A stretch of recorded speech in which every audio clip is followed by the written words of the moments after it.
What's up, YouTube? This is Rocky, and I'm going to make a short video. Something really just touched my heart. Like, I'm telling you, on YouTube, on social media, you can find things that kind of remind you of what's important, or, you know, about different aspects of your life. I was on YouTube and I was scrolling, and there was this a young content creator who said that on her post that she asked God for certain things in her life, about her care, you know, certain things in her life. And I remember when I went away to camp that that there were certain practices that we engaged in to learn how to pray. And one of the things about it is that our pastor basically, you know, he was teaching us how to pray. And he was like, I know that a lot of you all are going to pray for your parents, you're going to pray for world peace, but you have to learn how to pray for yourself. You have to learn how to pray for yourself. You have to learn how to get to know yourself, because it's part of the practice of taking on God's persona, so that all that selfishness kind of falls away, and that, you know, that, and his spirit will, you know, you'll begin to embody his spirit. And I remember doing it at camp, and I would just remember becoming very happy, and I just remember becoming very at peace with myself, because, you know, like I said, when I was younger, I had a lot of behavioral issues. I was put on the autism spectrum. I didn't have the ability to learn, and it's not that I was stupid. I just did not have that trigger that says, or either the trigger within me that I had was kind of stunted a little bit. Yeah, the trigger within me that I had was kind of stunted, and I could not literally, no matter how many teachers stood in front of me, I could not learn. So one of the things that my mother did is she definitely got involved in prayer, because she was afraid for me.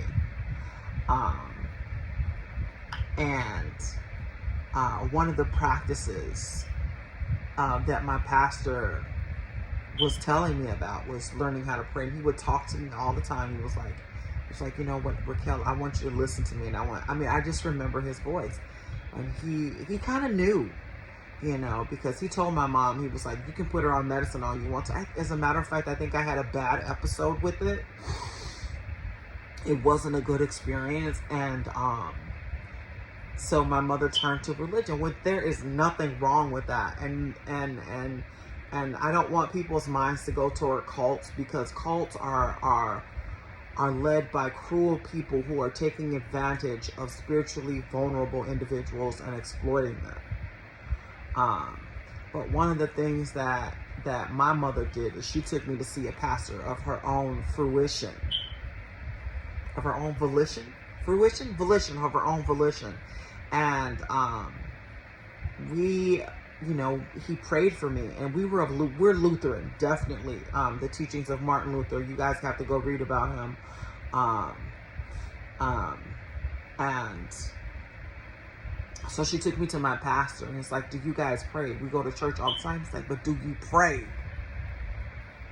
And he says, do you pray, Raquel? I was like, no. And I had to be honest, I don't. I've never prayed in my life.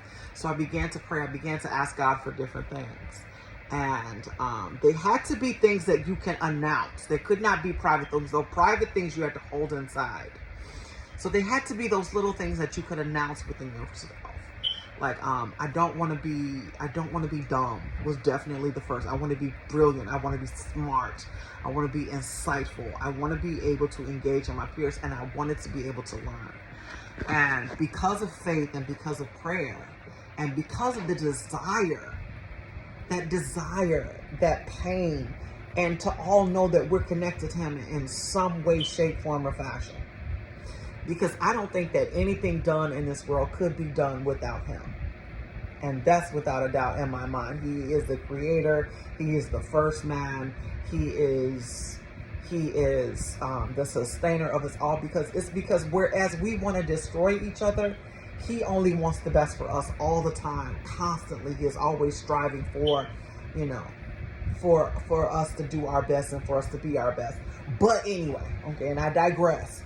But I remember this practice And I saw this young girl on YouTube, and I couldn't believe it. Some people are, prayer works for a lot of people, but also practice, y'all. Practice works. Building your faith through consistency, building your faith and relying on that intangible that is within us all. You have to start motivating yourself at some point in time too. Like at times I'm laying in my bed and I realize how heavy I am, and I kind of get sad. I get upset, I get depressed. But one of the things that I remember is that there was a point in my life where I was very proactive about my health, and I exercised every day, and I began to eat better every day. But then there's an aspect of me that becomes, there's that chemical imbalance. And depression is that chemical imbalance, and it's brought on by trauma. I've experienced quite a few things in my life. It's brought on by trauma. It's brought on by tragedy that I've experienced in my life, and those things can be, they begin to affect you. They begin to affect you. They begin to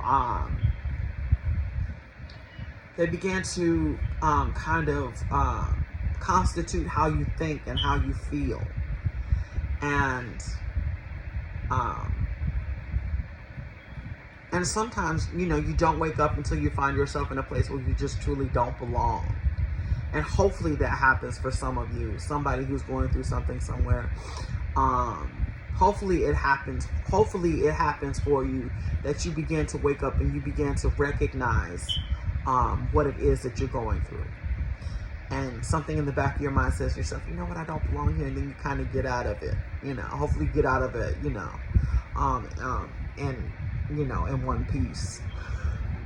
Well, I didn't get up, and I had to make this video because anybody who's on a journey, anybody who's going through anything, anybody who's going through anything anywhere, there's always conflict involved. Conflict between your head and your heart, conflict between your values and your convictions, what you don't know, what you believe in, what you're trying to know. All of that is so vital and important to you becoming balanced and to you recognizing that you can be successful, recognizing your potential, and recognizing that you can overcome all the negativity and all the bad feelings in your life and all the fears and doubts. And then your securities begin to things that you can build on. Like, I remember I was insecure about my weight. Now I'm insecure about, staying healthy. Hopefully, all your insecurities, those are all building blocks, I'll say those are all the building blocks of your life, your personality, your endeavors in the world. So I'm going to take my insecurities and I'm going to begin to build on them and see how they become, aspects of my character. I'm going to see how they become points of success in my life. I'm going to see how they become motivation. Yeah, take your insecurities and make them motivating factors in your life. I want to do this. I want to do that. I want to do this. I want to do that. One of my biggest endeavors as of late is I want to bake my own loaf of bread. I was looking at the past. I want to say ancient times, but I want to say before industrial times, before the industrial age, when we started pumping out fast food or convenience foods and things like that, where a loaf, 2 to 3, 4 loaves of bread in a home was made every day. And imagine how healthy that was and how tasty and yummy that is to be able to, wake up to a fresh loaf of bread. And of course it goes bad every day, but it encourages you to get up and go and do something good for yourself every day. Instead of running to the store. Bread is bread. There's some good breads out there. But to be able to make your own bread, it cuts down on preservatives. It cuts down on if you have environmental concerns. It cuts down on packaging, and it's definitely a lot better for you. So that's my endeavor for this year, y'all, is to start making fresh breads that I love to get at my grocery store. Rye breads, banana bread is one.